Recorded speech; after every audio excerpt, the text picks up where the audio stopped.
Hello guys. आज हम class 12 की बायोलॉजी का फर्स्ट चैप्टर यानी जीवों में जनन, इंग्लिश में कहे तो रिप्रोडक्शन इन ऑर्गेनिज्म की जो ऑलमोस्ट क्वेश्चन है वो इस वीडियो में कवर करने वाले हैं। तो इस वीडियो में अंत तक जरूर बने रहिएगा, ये वीडियो आपके लिए जरूर हेल्पफुल रहेगा। शुरू करते हैं। हमारा पहला क्वेश्चन है कि अलैंगिक जनन और लैंगिक जनन में दो डिफरेंस बताने यानी दो अंतर बताने हैं।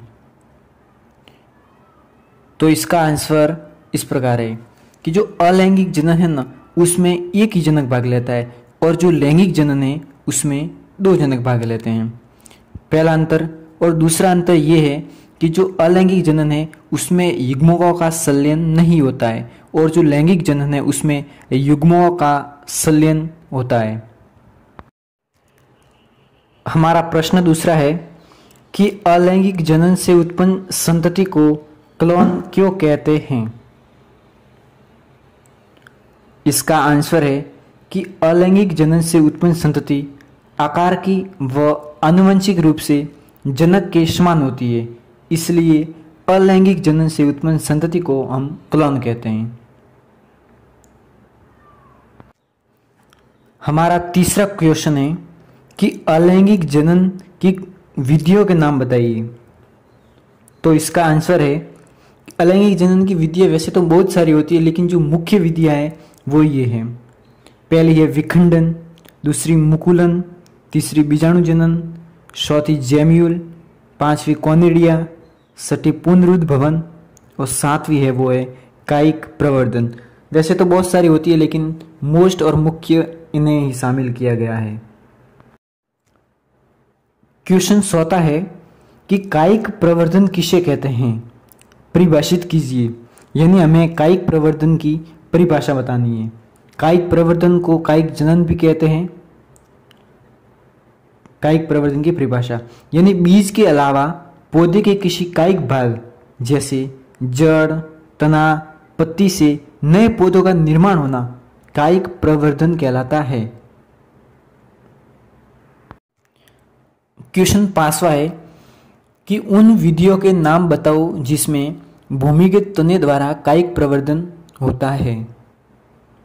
यानी कायिक प्रवर्धन में जो भूमिगत तना है उसके अंतर्गत कौन कौन सी विधियां आती हैं, उनके नाम बताने हैं। पहला है कंद, जिसका एग्जाम्पल है आलू। दूसरा है प्रकंद, जिसका उदाहरण है अदरक और हल्दी। तीसरा घनकंद, जिसका उदाहरण है अरबी।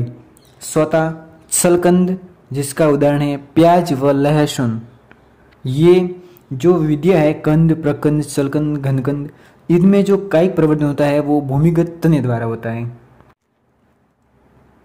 छठा क्वेश्चन है कि जलकुंभी यानी वाटर हायसिंथ, जिसका वानस्पतिक नाम होता है आइकॉर्नियो क्रेसिपस, को बंगाल का आतंक यानी बंगाल का आतंक, टेरर ऑफ बंगाल क्यों कहा जाता है।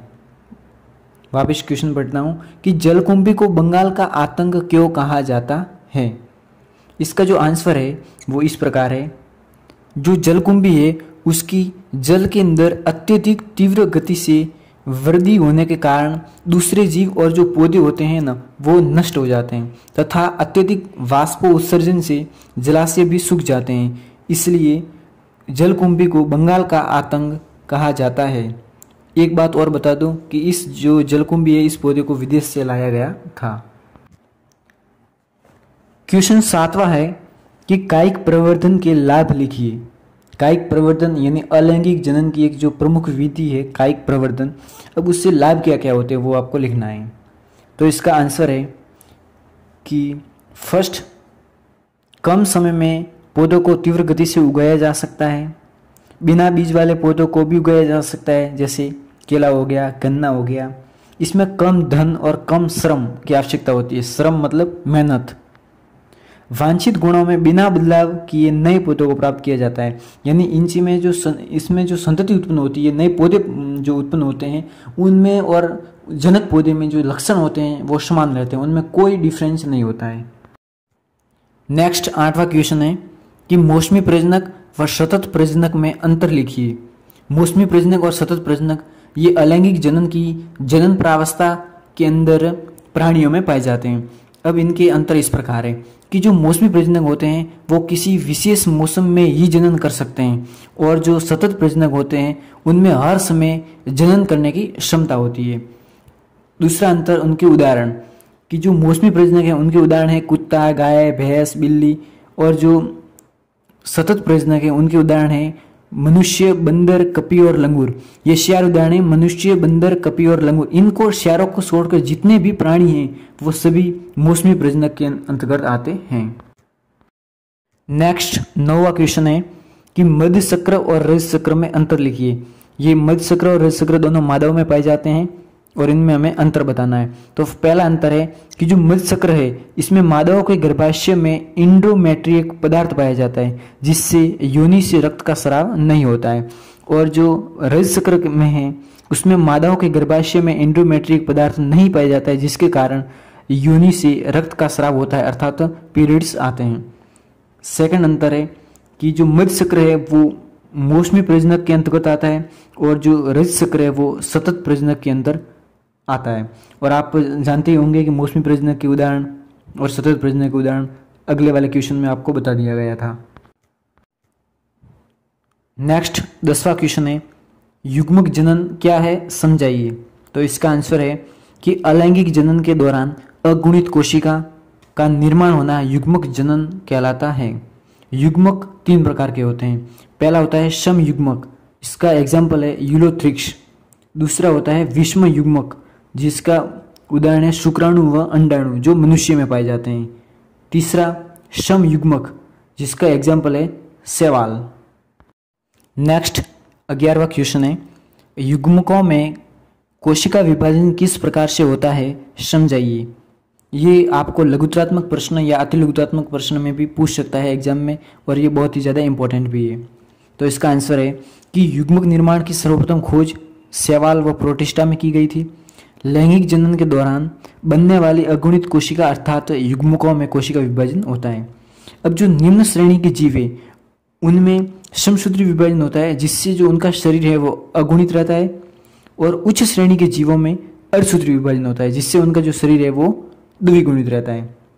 निम्न श्रेणी के जीवों के अंदर ब्रायोफाइटा ये आदि आते हैं, और उच्च श्रेणी के जीवों में मनुष्य, बंदर ये उच्च श्रेणी के जीवों के अंतर्गत आते हैं।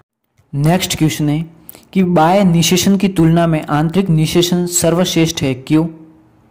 यानी जो बाह्य निषेचन है उसकी तुलना में आंतरिक निषेचन सर्वश्रेष्ठ किस प्रकार है वो हमें लिखना है।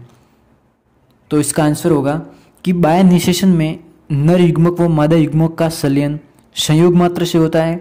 बाह्य निषेचन में युग्मकों की सुरक्षा का कोई प्रबंध नहीं होता है। बाह्य निषेचन में युग्मक परभक्षीय द्वारा नष्ट किए जाते हैं। बाह्य निषेचन में युग्मक विपरीत परिस्थितियां जैसे ताप, लवण, पीएस आदि से नष्ट हो जाते हैं। अतः जो बाह्य निषेचन है उनके जीवों का जो उनकी उत्तरजीविता है वो जोखिम से भरी होती है। नेक्स्ट 13वां क्वेश्चन है अनिषेक जनन किसे कहते हैं।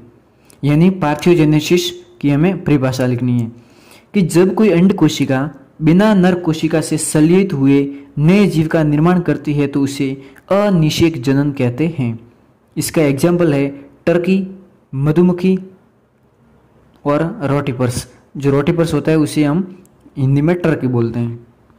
नेक्स्ट 14वां क्वेश्चन है अंड प्रजनक व सजीव प्रजनक में अंतर बताइए। तो इसका आंसर है कि जो अंड प्रजनक है उसमें भ्रूण का निर्माण बाह्य वातावरण में होता है, और सजीव प्रजनक है उसमें भ्रूण का निर्माण मादा शरीर के अंदर होता है। अंड प्रजनक है उसमें पोषक पदार्थ कम होते हैं, और जो सजीव प्रजनक है वो पोषक पदार्थों से भरपूर होता है। अब अंड प्रजनक के उदाहरण हैं जैसे मछली, मेंढक, और सजीव प्रजनक के अंदर उदाहरण आते हैं हमारे मनुष्य हो गया, बंदर हो गया ये। नेक्स्ट 15वां क्वेश्चन है शीर्लग्न दल क्या है या शीर्लग्न दल किसे कहते हैं। तो इसका आंसर है कि पादपों में भ्रूण बनने के बाद दल, बाह्यदल, पुंकेसर, स्त्री केसर ये सभी झड़ जाते हैं, लेकिन कुछ पौधे जैसे मिर्च हो गया, बैंगन हो गया, उनमें फल बनने के बाद भी ये दल लगे रहते हैं। ऐसे दल शीर्णलिग्न दल कहलाते हैं। और इसके एग्जाम्पल हमने बता दिया, बैंगन और मिर्च।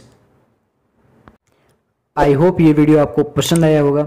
यदि ये वीडियो आपको पसंद आता है तो इस चैनल को सब्सक्राइब करना ना भूलें।